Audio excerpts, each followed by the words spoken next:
Alors, on respire tous les jours. On est obligé de respirer. Et il y a quelque chose d'assez extraordinaire dans cette campagne des municipales, c'est que le problème de la qualité de l'air à Chambéry n'est pas souligné. Or, cette qualité de l'air à Chambéry est plutôt mauvaise.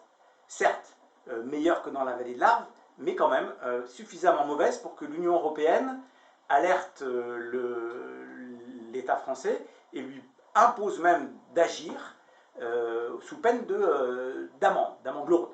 Donc l'État s'est réveillé il y a quelques années et avec l'AGLO, ils ont défini un plan, un PLQA, un plan local de la qualité de l'air, qui est un document très creux.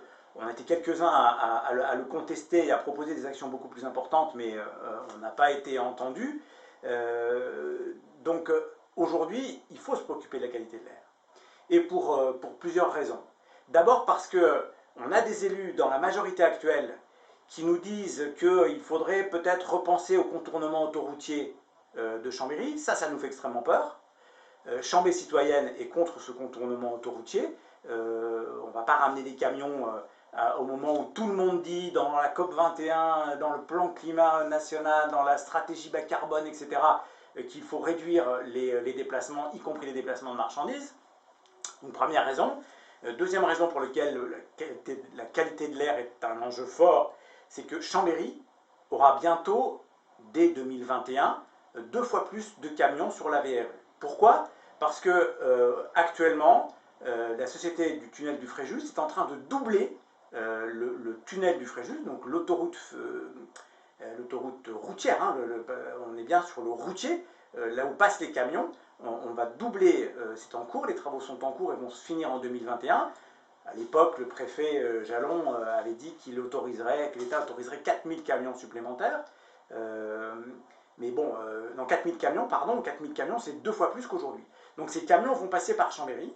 La société du tunnel du Fréjus, aujourd'hui, est dirigée par M. Repentin.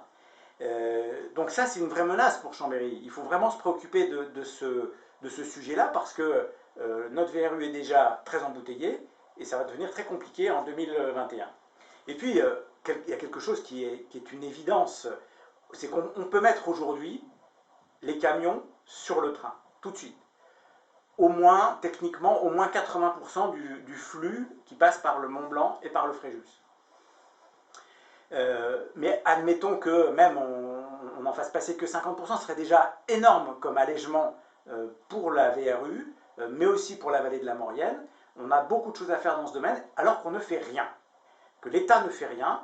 Bien entendu, Chambéry a peu de moyens pour travailler sur ce sujet, sauf que, comme Grenoble, on pourrait mettre tout en œuvre pour faire pression et pousser au développement du ferroutage, parce que l'enjeu, c'est de mettre les camions sur le train tout de suite et pas dans 30 ans. C'est la santé des habitants qui est en jeu.